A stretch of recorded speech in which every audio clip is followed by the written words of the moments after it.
अस्सलाम वालेकुम, नमस्कार, सत श्री अकाल एंड गुड इवनिंग। मैं हूं आरजू काजमी और हमारे साथ हैं कर्नल शैलेंद्र सिंह साहब भारत से। बहुत शुक्रिया सर कि आज आप आए। Thank you so much. जय हिंद। नमस्कार आरजू साहिबा, बहुत बहुत धन्यवाद। आपके शो में आपने इनवाइट किया है। कोशिश करेंगे कि एक अच्छी बात कर पाए।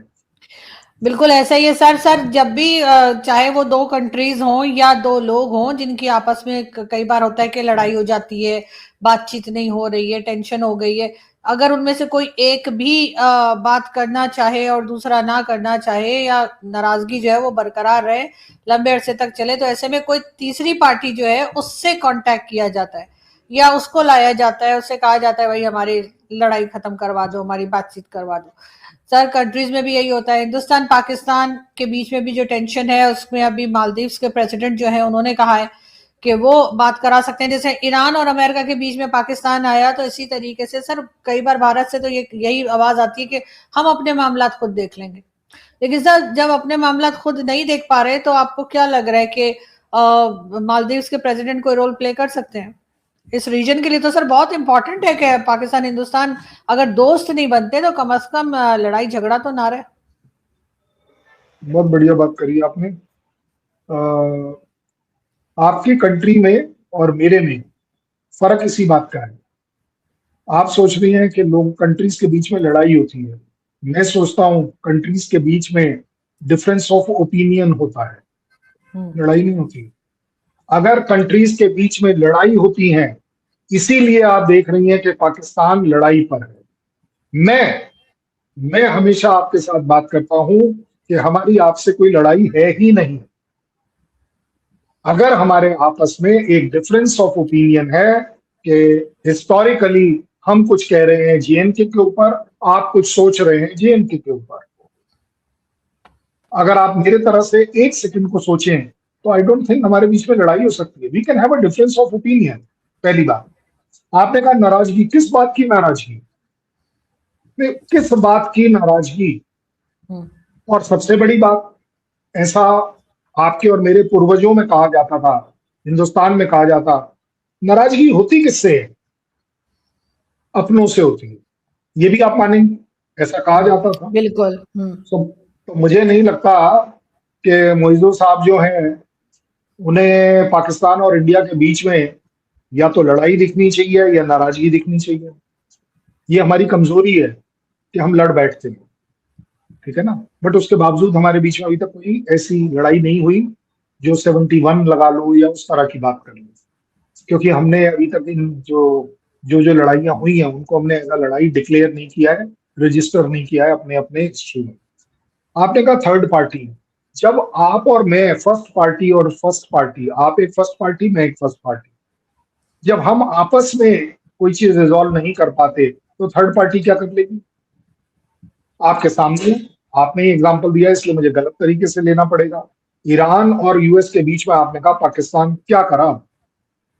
सर हुआ कोशिश क्या? तो करी ना, कुछ नहीं हुआ, लेकिन कोशिश तो करी। इसीलिए इसीलिए मैंने अभी अभी आपको बोला कि जब फर्स्ट पार्टी और फर्स्ट पार्टी, आप मेरी फर्स्ट पार्टी मैं मेरी फर्स्ट पार्टी, जब मैं और आप ही आपस में रिजॉल्व नहीं कर सकते तो थर्ड पार्टी डांस करके क्या करेगा? ये बोला जाता है, ये भी हमारे हिस्ट्री में बोला जाता है कि दो बंदर जब लड़ते हैं तो रोटी जो है ना वो बिल्ली लेकर निकल जाती है।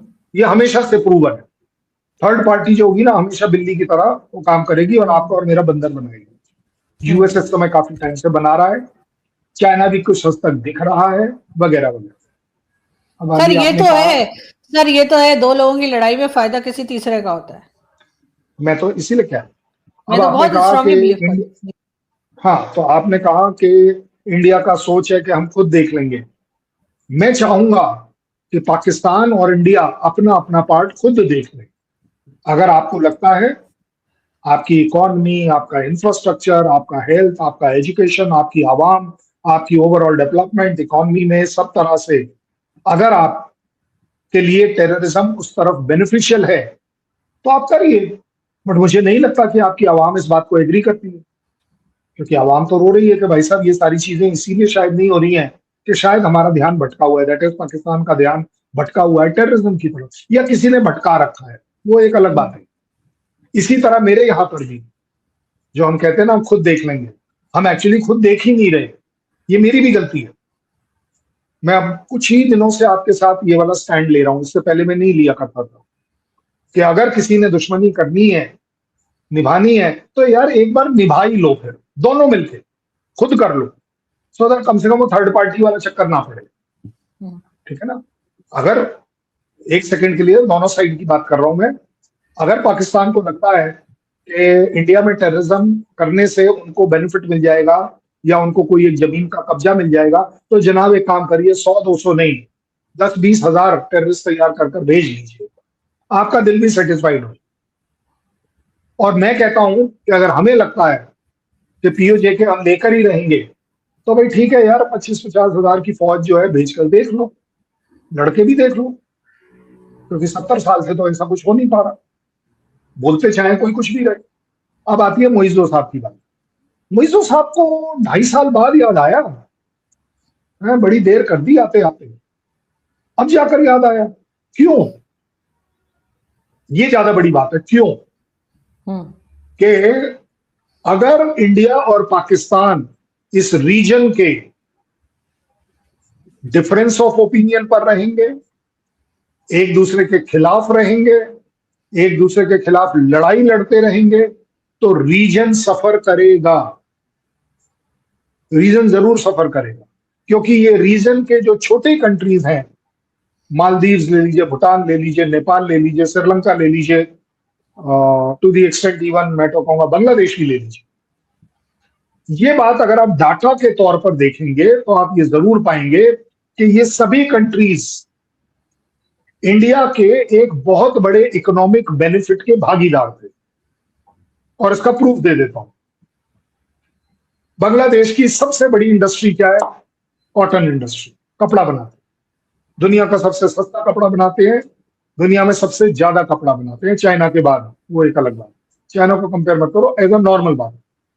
उनकी इकॉनमी जो है वो 8 से 10% प्रॉस्पर कर रही थी एक टाइम पर, जब तक उनके वो जो दूसरे वो एडमिनिस्ट्रेटर साहब आए, गिरकर कहीं बहुत बुरी तरह। लेकिन इस पूरे कपड़े इंडस्ट्री के पीछे वो जो कपड़े बनाने का जो कपास है, उसका सबसे बड़ा कंट्रीब्यूटर कौन था जहां से बांग्लादेश इंपोर्ट करता था? क्या वो चाइना था? वो नहीं था। क्या वो पाकिस्तान था? वो बिल्कुल नहीं था। क्या वो XYZ था? वो बिल्कुल नहीं था। वो सिर्फ और सिर्फ हिंदुस्तान था। और मैं कोई इसमें हाई हेडेडनेस नहीं दिखा रहा हूं, मैं आपको बड़ी फैक्ट फिगर्स के साथ बात कर रहा हूं, आप चेक कर सकते हैं। और उसका एक और प्रूफ दे देता हूं कि मिजो साहब जो मालदीव के प्रेसिडेंट हैं, उनको ये बात मैंने कहा कि क्यों याद आई। अब आप सुनिएगा, मालदीव वो कंट्री है जो कि इंडिया की हर सपोर्ट के ऊपर प्रॉस्पर कर रहा था, सरवाइव नहीं कर रहा था, प्रॉस्पर कर रहा था। अगर मैं कह देता ना सरवाइव कर रहा था, तो शायद हमारी तरफ से ऐसा लगेगा कि हम बॉस बना दिखा रहे हैं, हम दया कर रहे हैं, हम उनके ऊपर उनको डाउन कर रहे हैं। मैंने ये नहीं कहा, मैंने कहा इसलिए प्रॉस्पर कर रहा। और उसका एक जो बढ़िया सा प्रूफ है, इतने डिफरेंसेस होने के बाद भी जो मालदीव के ये मिजो साहब जो हैं, आपको याद है इनके आने से डिफरेंसेस क्या हुए थे? भाई चंद साहब को याद है? अगर मैं आपको बताऊंगा तो आपको एकदम से याद। ये जो मालदीव के जो प्रेसिडेंट साहब जब आए, तो इनका और इंडिया का डिफरेंसेस क्यों बढ़े? किस बात पर बढ़े? वो सिर्फ एक बात पर बढ़े। मैं आपको बता, इसीलिए मैं आपको ये नहीं, मुझे लगा अगर आपको पता ही है तो फिर बात को स्किप कर जाएंगे। वो सिर्फ एक इस बात पर बढ़े कि इंडिया का एक जहाज और उसको मेंटेनेंस करने वाला क्रू और उसके पायलट उनके वहां खड़े रहते कि कोई भी मेडिकल एड आए, इमरजेंसी आए, तो उसको केटर फॉर किया जा सके। जिसको के गलत शब्दों में डाला जाए तो उनका कहना था कि नहीं नहीं नहीं, ये तो हिंदुस्तान का हमारे ऊपर ऑक्यूपेशन है, तो आप वापस जाइए। हमने कहा ठीक है भैया, वापस आ जाते हैं।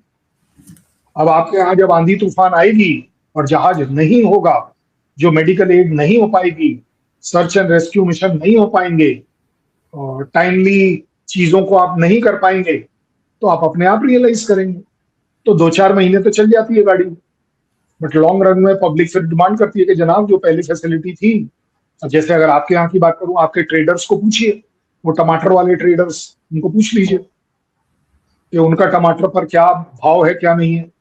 एक बड़ा सस्ता सा एग्जांपल दे रहा हूँ, ये तो देर में पता चलता है ना कि मोस्ट फेवर्ड नेशन की वजह से आपको जो टमाटर 40 या 50 रुपए मिल रहे थे, वो over a time of period बढ़कर 100 रुपए हुए, और अभी आपके यहाँ 700 रुपए किलो चल रहा है। आप सोचिए, इसी तरह मालदीव का हाल है। अब मालदीव ने हमारे साथ ये फ्री ट्रेड एग्रीमेंट करने की क्यों बातचीत कर रखी है? क्यों भाई? अगर आपको हम पसंद नहीं है और आपका कहना है, आजकल उनका कहना था बीच में 2 साल पहले, कि we would like to get closer to the Islamic countries. चाहिए भाई, आपका हक है, हम कब मना कर रहे हैं? पाकिस्तान जैसा कट्टर इस्लामिक कंट्री जो अपने आप को डिक्लेयर कर चुका है कट्टर, अगर वो इस्लामिक कंट्रीज के साथ वो रिलेशन नहीं रख पाता जो वो चाइना के साथ रखता है,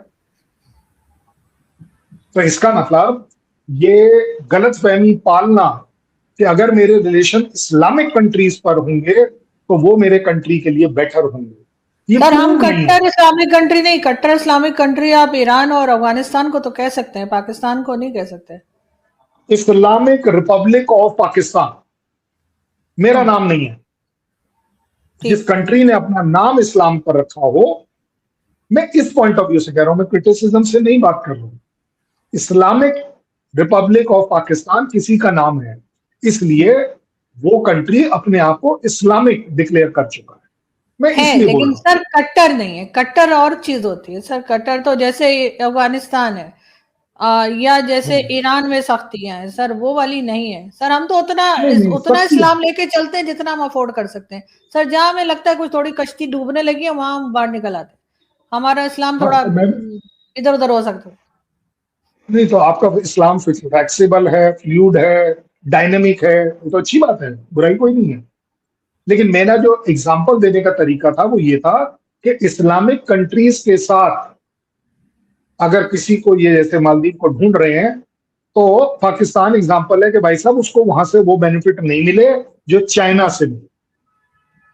और चाइना वही कंट्री था जहां इस्लाम के लोगों को, इस्लाम के बिलीवर्स को साथ क्या किया जा रहा है, वो पाकिस्तान को देखने की जरूरत है। नेक्स्ट, जो और बड़ी बढ़िया बात है, क्यों मालदीव हमारी तरफ देख रहा है? क्योंकि मेरे कंट्री ने उनकी ट्रेजरी में 2 बिल हमारे $50-50 मिलियन के रखे हुए हैं। इसके अलावा $585 मिलियन का लाइन ऑफ क्रेडिट रखा हुआ है, जिस वजह से, इस काम की वजह से 2024 में जो 2 करेंसी स्वैप लाइन है, वो भी हमारी उनके साथ $4 मिलियन की है, प्लस $4 मिलियन ऑल्सो हमने उनके लाइन ऑफ क्रेडिट पर, स्वैप लाइन ऑफ क्रेडिट पर रखे हुए हैं। अब इस सबका असर क्या होता है ये देखिएगा। इस सबका असर ये हुआ पिछले 1.5 साल में कि उनके जो फॉरेन रिजर्व हैं वो उनके हिस्ट्री में सबसे ज्यादा बड़े हुए, and it reached $1.32 billion, which was the highest ever in Maldives. Problem आ गई ईरान वॉर की। अब ईरान वॉर में आते ही वो गिरकर आ गए 1.32 बिलियन से गिरकर आ गए 670 मिलियन, मतलब 1 बिलियन से भी कम वो गिरकर आ गए। सो इसलिए ऑब्वियस बात है कि तकलीफें बढ़ गई। सो अब उन्हें इसलिए नजर आ रहा है कि अगर रीजन स्टेबल होगा, अगर पाकिस्तान और इंडिया स्टेबल होगा, तो मैं पाकिस्तान से शायद इस्लामिक वाला पार्ट जो हम डिस्कस कर रहे थे उसके बेसिस पर क्लोज हो जाऊंगा शायद। और दूसरी तरफ जब पैसों की बात आएगी तो इंडिया के क्लोज हो जाऊंगा, क्योंकि इंडिया और पाकिस्तान के बीच में जब मैं मेडिएशन करूंगा तो मेरा तो फायदा होगा ही होगा। और हाथ कंगन को आरसी क्या, $10 बिलियन किसी एक कंट्री ने मांगे अपने सो कॉल्ड मीडिएशन चार्जेस। मतलब गलत बढ़ रहा है मीडिएशन चार्जेस, बट मांगे तो हैं ही, ये तो सभी के सामने। तो सर वो तो सो पहले भी अब मांगा करते थे, उसका इसमें उसका क्या लेना देना कि अगर कोई बातचीत करवाई गई है या डायलॉग करवाया है पाकिस्तान ने। हाँ, तो वही वाला कॉपी पेस्ट मेथड अब मालदीव के प्रेसिडेंट साहब ढूंढ रहे हैं कि यहां पर अगर मैंने करा दिया या कराने की कोशिश करी तो पाकिस्तान के साथ मेरे इस्लामिक वाले पॉइंट ऑफ व्यू से बात बन जाएगी, और इंडिया के साथ ये जो पैसा था हमें वापस नहीं देना पड़ेगा, क्योंकि ये लोन है बाय द वे, ये एड नहीं है, मैं मानता हूं हाँ। इस बात को। तो कम से कम अब उन्होंने क्या मांगा है, उन्होंने बोला है कि हमें तीसरी बार, 2 बार एक्सटेंशन हो चुकी है, तीसरी बार हमें एक्सटेंशन चाहिए $400 मिलियन लोन का, कि इसको थोड़ा रोल ओवर आगे करें। इसलिए उनको अब सब कुछ नजर आ रहा है। हर कंट्री का अपना अपना बेनिफिट इन्वॉल्व होता है, तभी उसको सब कुछ एग्जैक्टली। दिखता है, तब तक नहीं दिखता। Bangladesh is on the same line. Bangladesh की लेकिन सर वो इंडस्ट्री इस अच्छी तरफ बात ही तो सबसे कह रहे ज्यादा हैं ना सर। सर वो कोई बुरी बात तो नहीं कह रहे, अच्छी बात ही कह रहे हैं। अगर वो अपना बेनिफिट देख रहे हैं, वो सोच रहे हैं इंडिया पाकिस्तान जो है वो बातचीत कर ले, तो सर उसमें कोई बुरी बात तो नहीं है। अगर लड़ा रहे होते तो आप कह सकते हैं कि वो गलत कर रहे हैं। ठीक है, बहुत बढ़िया बात है। तो 2000 वो क्या था अपना सार्क, सार्क में जिसमें पाकिस्तान, इंडिया और ये मालदीव दोनों हैं, 8 कंट्रीज हैं, हम तीनों भी हैं। तो 2016 में जब पाकिस्तान ने ये मीटिंग बुलाई थी सार्क की, तो उसमें जो 6 कंट्रीज जिन्होंने बायकॉट किया था उसमें मालदीव क्यों था? और उस समय बायकॉट किया गया था बोलकर, बोलकर कि आपने उरी कराया है इसलिए। तो कहां आप एक तरफ बात कर रहे थे कि मैं आपको समझाने की कोशिश कर रहा हूं, हर कंट्री के अपने अपने इंटरेस्ट इन्वॉल्व हैं। इस गलतफहमी में मत रहिएगा कि वो पाकिस्तान की नैया पार कर देंगे या मेरा कुछ उद्धार कर देंगे। नैया पार और उद्धार दोनों के दोनों मालदीव के ही होने और किसी के नहीं होने, and which is a good strategy. मैं ये भी मानता हूं इट्स अ गुड स्ट्रेटेजी कि डिप्लोमेसी में कोई परमानेंट फ्रेंड और एनिमी तो है ही नहीं। भाई उस समय इन्होंने कहा कि भाई ये आपने कराया है इसलिए हम बाइकआउट करते हैं, इंडिया ने भी बाइकआउट किया था, चलो कोई बात नहीं। अब वो बोलते हैं नहीं जी सब कुछ ठीक ठाक है, हमारे को तो हम तो इनके बीच में बातचीत कराना चाहेंगे। आप हमारी क्या बातचीत कराओगे? भाई आप ये बताओ ना, हमारे बीच में क्या बातचीत कराओगे? कौन सी ऐसी डेफिनेशन है टेररिज्म की जो वो आपको और मुझे नहीं सिखाएंगे? वो तो सेम रहेगी, आप अपने तरीके से इंटरप्रेट करेंगे, हम अपने। आपके लिए टेररिज्म के यहाँ के जो लोग हैं वो फ्रीडम फाइटर हैं, हमारे यहाँ आपके यहाँ ट्रेन टेररिस्ट हैं। हम दोनों की डेफिनेशन में यही तो फर्क है, कोई और तो। अब बता दो मेरे ये जो आपके मालदीव के प्रेसिडेंट साहब ये क्या करा लेंगे, आप बताइए। देखिए Sri Lanka was very smart. Sri Lanka को दिख गया कि भारत जैसी कंट्री से अगर हमें सपोर्ट चाहिए, पैसा चाहिए, बाकी ट्रेड करना है, भाई साहब पतली गली से निकल लो और अपना काम निकालो। आपने देखा कि कितना बड़ा उनका एक इकोनॉमिक क्रैश हुआ था, वो संभल गया। कितना बड़ा उनका फ्यूल फ्यूल एनर्जी क्राइसिस आया था जब इंडिया ने उन्हें 60 लाख बैरल ऑयल दिया था। मैं 60 लाख में गलत हो सकता हूँ, but there was a sizable number, मुझे एग्जैक्टली याद नहीं आ रहा। तो कंट्रीज जो, बट उससे ज्यादा बड़ी बात है जो आप कह रही हैं, अब मैं उस पर आ जाता हूँ। इंडिया और पाकिस्तान में आपको लगता है इतना भी दिमाग नहीं है कि ये लोग अब हमें बताएंगे कि पीस क्या होती है? आपको क्या लगता है हम लोग को पता नहीं है पीस क्या होती है? हम कहाँ सही है कहाँ गलत है? वो तो पता है सर, मतलब लेकिन बैठ नहीं हाँ, पा रहे ना हम साथ में, बात नहीं हो पा रही है, इसलिए शायद उन्होंने कहा होगा। क्योंकि नहीं ये उन्होंने दिमाग इस, तो सर अमेरिका और ईरान के पास भी होगा, वो भी आपस में जब मर्जी बैठ सकते हैं, बात कर सकते हैं, फिर क्यों पाकिस्तान को बीच में लाएंगे? मैं आपके या साथ कतर हर को बार छोड़ कहता दे, हूँ। कतर को क्यों लाए? अगर पाकिस्तान चले, आप कह लें कि एक छोटा देश है, कोई इंपॉर्टेंस नहीं है, इकोनॉमी क्योंकि खराब है। क्योंकि Qatar is also a tool of USA.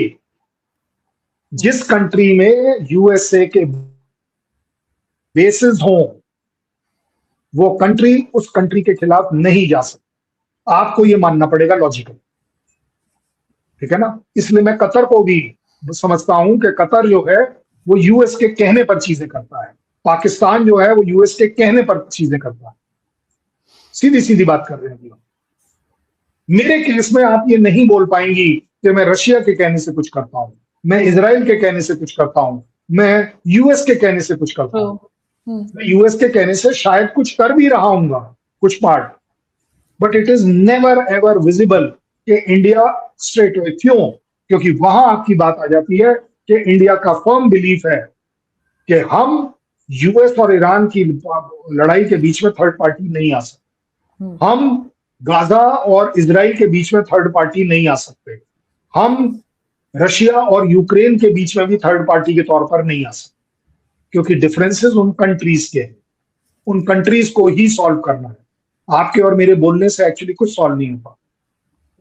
More important, मैं तो इसलिए हमेशा आपको कहूंगा कि आपको अपनी चीजें खुद देखनी पड़ेंगी, आपको अपनी लड़ाइयां खुद देखनी पड़ेगी। मुझे ये बता दीजिए, ये मालदीव के साहब जो इतनी बढ़िया बात कर रहे हैं, मैं तो अब बोल रहा हूँ बढ़िया बात कर रहे हैं, तो ये ड्रोन्स किसके लिए खरीद रहे हैं? मतलब कौन है इनका एनिमी? मैं आपसे भी हमेशा बोलता हूँ, पाकिस्तान का एनिमी कौन है? सर हम तो सिर्फ भारत का नाम लेते हैं, हम तो सिर्फ भारत भारत करते हैं लेते हैं ना, लेकिन आप तो अप्रूव करो ना कि भारत ने आपके ऊपर कौन सी जमीन आपकी हड़प ली, कोशिश करी, दादागिरी करी? कभी भी बिना किसी टेररिस्ट अटैक के बिना आपके ऊपर अटैक किया? चाहे आप लोग बोले कुछ भी, कोई एक तो होगा ना। कारगिल में, मैं कह रहा हूं सिंदूर में, उरी में, बालाकोट में, कोई ऑपरेशन ले लीजिए कि जहां कहीं कुछ हुआ ही नहीं था, हम सुबेरे सुबेरे जगे और जैसे चाइना ने एकदम से पलटी मारी और वो जाकर गलवान वाली साइड में अपने लोगों को बिठा लिया। अगर ऐसा कुछ किया है कभी भी तो आप बताइए, मैं अपनी कंट्री को ब्लेम करने को तैयार हूं। आरजू साहिबा, प्रॉब्लम यह है कि आप और हमें पहले इन डिबेट्स में ये डिसाइड करना पड़ेगा कि सही और गलत क्या होता है। मैं 100% आपसे एग्री करता हूं। कोई भी कंट्री अगर किन्हीं दो कंट्री से अपील करती है कि जनाब आप बैठकर इसको पीसफुली रिजॉल्व कर लीजिए, I welcome that, I welcome, where is the doubt? Bangladesh अगर मुझे बोलेगा तो बांग्लादेश की जो जमात वाली है पार्टी, वो तो आपके आईएसआई द्वारा स्पॉन्सर्ड है, ऐसा रिकॉर्ड बताते हैं। Jamaat was created by Pakistan ISI when Bangladesh was part of Pakistan, East Pakistan. नहीं सर, तो मैं उस पार्टी जी नहीं सर, मैं तो हर उस इंसान को, चाहे वो कहीं का प्रेसिडेंट हो या ना हो, उसको अप्रिशिएट करूंगी जो हिंदुस्तान पाकिस्तान के बीच में टेंशन कम कराने की बात करेगा। मैं तो हर एक को जो चलिए फिर मुझे कोई भी तो फिर आप मुझे अप्रिशिएट करिए, मैं कर रहा हूँ। बिल्कुल करती हूँ सर, मैं आपको अप्रिशिएट बिल्कुल। आप जिस तरह बात करते हैं, हमारी तरफ गलत भी, लेकिन सर वो इतनी जल्दी फायदा नजर नहीं आता सर। अपनी अपनी एफर्ट तो सभी कर रहे हैं। ऐसे तो मैं भी दिन रात शोज करती हूँ, तो कोई फायदा नहीं होता उसका, लोगों के ऊपर कोई असर नहीं होता, लेकिन नहीं होता है, हम समझते हैं वो तो हम बात आप एक काम करिएगा, अगर होता है या नहीं होता, आप वो जब आपकी जो राइट साइड में वो जो थम्स अप और वो जो है व्यूअरशिप जो है, आप उसको देखिएगा। वो 40,000 जा रही है, वो 60,000 जा रही है, वो 70,000 जा रही है, वो 2,000 कभी नहीं आ रही है। ये भी आपने देखा होगा। हालांकि लोग उसको चाहे बिजनेस एंगल से देखें, किसी भी एंगल से देखें, बट उसमें जो बढ़ोतरी हो रही है वो एक अच्छी बात है। मैंने कल देखा, बाय द वे, मुझे भी नहीं पता था, मैंने ये चीज कल देखी। सर मैं तो खुद ये कहती हूँ कि जो कोई पॉजिटिव बात कर रहा है, या हम ऐसा नहीं कह रहे कि हमने कुछ गलती नहीं की या पाकिस्तान की तरफ से कभी कोई मिस्टेक हुई नहीं है, उन सब चीजों के बावजूद अगर उन चीजों को एक्सेप्ट करके और फिर इम्प्रूव करके अगर आगे जा सकता है तो जाना चाहिए। हम कब तक इधर ही लड़ते रहेंगे? तो फिर वही वाली बात आ गई ना कि आपका कहना है कि भाई आपके यहाँ फैलाया ये जाता है कि इंडिया इज योर एनिमी, और अगर इंडिया आपका दुश्मन है, दुश्मन देश है, तो आपको ये तो कम से कम आपके शो में तो ये प्रूव करना पड़ेगा कि इंडिया ने इस तरह के कुछ एक्शन लिए जिसमें आपको अपने डिफेंस में आना पड़ा। जैसे मैंने एग्जांपल दिया, चाइना ने हमारे लेह लद्दाख में घुसे, हमें उनके खिलाफ एक्शन लेना पड़ा, उन्हें वापस जाना पड़ा।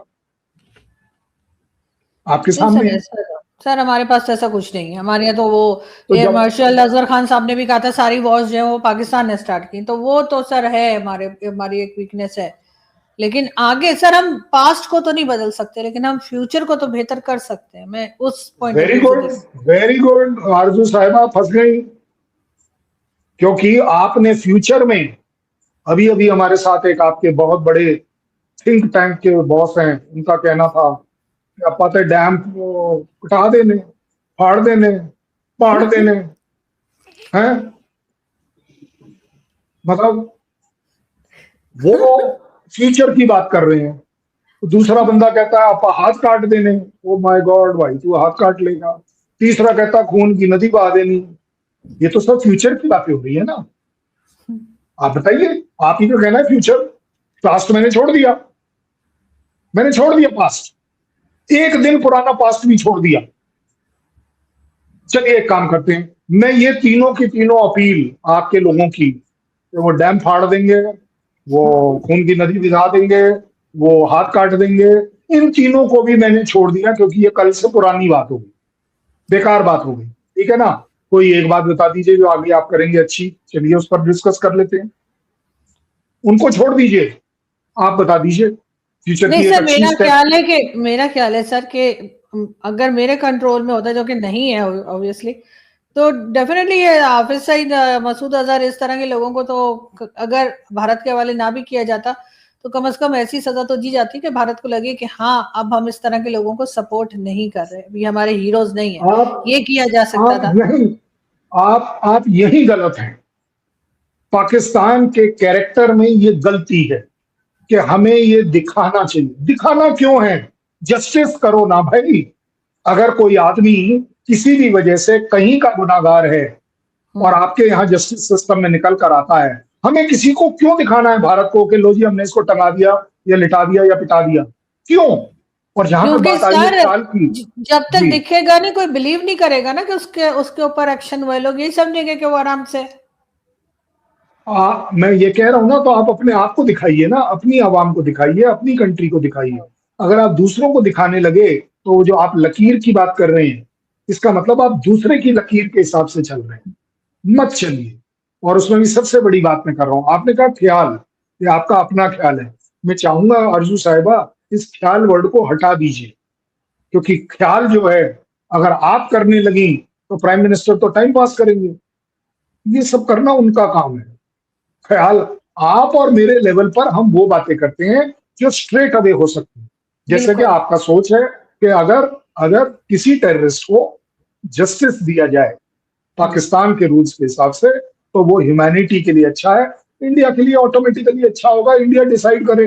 कल इंडिया ये बोल दे एक सेकंड के लिए, अगर आपकी कंट्री होती ना तो आप यही बोलते भाई देखो, अगर हमारे पास मसूद होता और हम उसे फांसी देते, तो आप पता है क्या बोलते हैं? ना जी ना, हमको दो, हम करेंगे, ये तो हमारा कसूरवार है। फिर ये वो वाली बात हो जाती है। सो इसलिए इंडिया के साथ आपको सबसे बड़ा एडवांटेज है। और मैं अभी भी कह रहा हूं कि मैं तो मानता हूं कि सार्क शुड रिवाइव, लेकिन सार्क विल ओनली रिवाइव जब पाकिस्तान की आईएसआई बांग्लादेश में, मालदीव्स में अपने रोल को कर्टेल करेगी।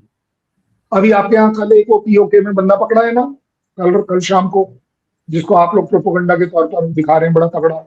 देखो कितनी बढ़िया बात है। एक कल्ला बंदा, सच बताइएगा, अब आप अपने दिल पर हाथ रखिए, एक कल्ला बंदा आपने पकड़ा है कि ये भारत से फंडिंग ले रहा था, टेरर फंडिंग। ठीक है, हो सकता है भाई, कोई बात नहीं, लेकिन ये नहीं बताया आपने कैश ले रहा था, हवाला ले रहा था, थर्ड कंट्री से ले रहा था, गोल्ड ले रहा था। पता नहीं आपको कैसे पता चल गया वो फंडिंग ले रहा है। अच्छा चलो कोई बात नहीं। बोले फंडिंग के बदले में वो पीओजेके की वीडियोस बनाकर यहाँ भेज रहा था इंडिया। कौन नहीं भेज रहा आपके यहाँ सोशल मीडिया में? भरा पड़ा है सर। भरा पड़ा है, भरा पड़ा है। और आपके आपके एडमिनिस्ट्रेशन का कहना है कि नहीं जनाब, ये देशद्रोही का स्पाई है, ये पैसे ले रहा था और उसके बदले में वीडियो बनाकर दे रहा। आप बिलीव करोगी? लॉजिकली कौन बिलीव करे इस बात को? बोले नहीं, India is funding this terrorism in PoJK. ओ भाई साहब, अभी तक तो पीओजेके में हमने किसी को ना मारा ना मरवाया, तो हमारी फंडिंग टेररिज्म में कैसे हो गई? क्या पीओजेके में टेररिज्म चल रही है ऑफिशियली? आप बता दीजिए। नहीं चल रही है, आप ही का कहना है। आपके एक साहब है, उनके साथ हमारा कल डिबेट हो रहा था, मेजर नदीम साहब। क्या बढ़िया, उन्होंने मेरे लिए गाना भी गाया। मैं तो पहली बार सन्न रह गया कि पाकिस्तान में हमारे लिए इतनी अच्छी फीलिंग भी हो सकती है। अमेजिंग। एक आदमी, एक फौजी हिंदी में एक गाना गाए, और वो भी किसी के बर्थडे विशेस के लिए। ये आप और मैं कर सकते हैं, ये आवाम कर सकती है। बिल्कुल। आवाम आवाम की तरफ से 4 मेम या 4 वीडियो सोशल मीडिया पर आ सकते हैं कि प्रधानमंत्री मोदी साहब को बर्थडे मुबारक हो। भगवान करे अगले बर्थडे तक इंडिया पाकिस्तान के बीच में कुछ अच्छी बात हो जाए। आप बता दो, इसको कौन मना कर देगा? और यहाँ आपका बंदा वो बोल रहा है सही का कि जनाब हमने वो बंदा पकड़ा, वीडियो भेज रहा था। वो भाई साहब किस चीज के वीडियो भेज रहा था? पीओजेके में ऐसा क्या है, ऐसा क्या है जो आप छुपा रहे हो? हाँ तो सर ये छुपा बताएं हुआ ना है। किस चीज की वीडियो भेज रहा था, ये भी बताएं किस चीज की वीडियो, क्योंकि मैंने इत्तेफाक मैं से वो वीडियो देखी नहीं है जो आप बता रहे हैं। मैं अभी ढूंढूंगी जाकर, लेकिन नहीं नहीं क्योंकि नहीं वो नहीं, हम वो वीडियो थोड़ी ना आई है। वो वीडियो नहीं आई है, ये सिर्फ नहीं आपके वो यहाँ का डिक्लेरेशन आया है। अच्छा, तो वही ना, वही मैं दोबारा से हाँ मैं उसको चेक हाँ, करूंगी, आप लेकिन मुझे नहीं ढूंढिएगा। पता क्या कर रहे और हैं। हाँ और मैं तो कहता हूं कि अगर वो टेरर फंडिंग ले रहा था, तो भाई साहब कैसे ले रहा है एक इंडिविजुअल?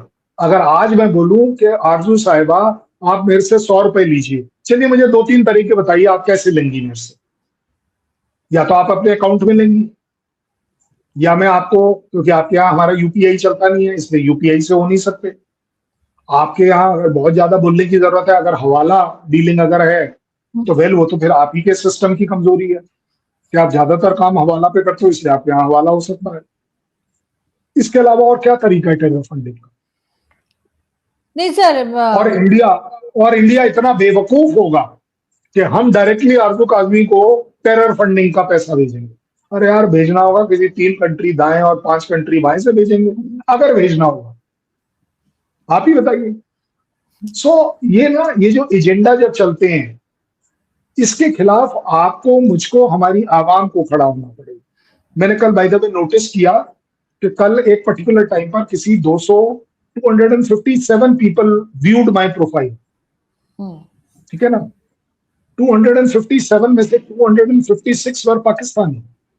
सर कौन सी प्रोफाइल, सोशल मीडिया पे अब कोई? पता नहीं यार, वो ये हाँ, सोशल मीडिया की प्रोफाइल के they have seen your profile, वो एक मैसेज आता है इसमें। अच्छा तो मैं तो, और उसमें से only one is India, only one is India. ठीक है ना? सो अगर अगर ये होना, जैसे आपके शोज जो हैं, आपको क्या लग रहा है आपके शो सिर्फ पाकिस्तान में फेमस हो रहे हैं? मुझे लगता है वो इंडिया में आपसे ज्यादा फेमस हो रहा है। हाँ सर, इंडिया ठीक में है ज्यादा वो, देखे जाते हैं। दिस इज तो ट्रू। मैंने आपको कहा। तो हाँ मैं तो यही कह रहा हूँ, अगर अच्छी बात कमर चीमा साहब के आपके मुकाबले क्यों नहीं ज्यादा देखे जाते? वो XYZ और भी कोई 2-4 हैं, उनके क्यों नहीं देखे जाते? आप बता दीजिए। नॉट दैट कि वो लोग बहुत ज्यादा खराब बात करते हैं, अच्छी बात करते हैं, लेकिन नहीं देखे जाते कंपैरेटिवली। लॉजिक ऑफ द आवाम will always stand. Maldives president, you are on the right line. Bangladesh president, you are on the right line.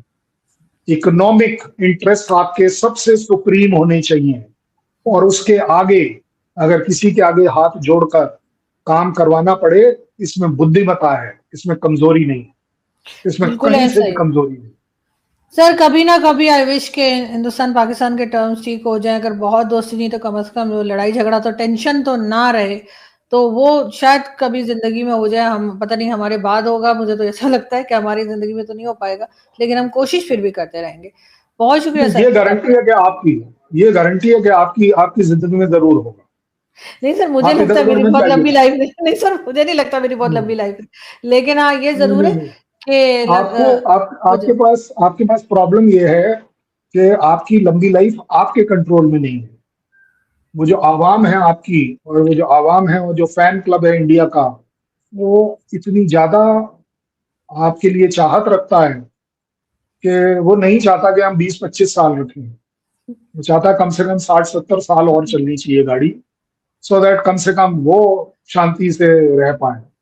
कम से कम नहीं एक तो है एक तो है शांति का मसीहा पाकिस्तान में, जो कम से कम शांति की बात कर लेता है, हालांकि थैंक शांति यू। रहती मेरे साथ है। नहीं सर, मैं आप जैसे लोगों को सुन सुन के सर हम बहुत सीखते हैं, और आई विश के सब ठीक हो जाए। Thank you so much sir, thank you. बहुत बहुत धन्यवाद। जय हिंद, नमस्कार।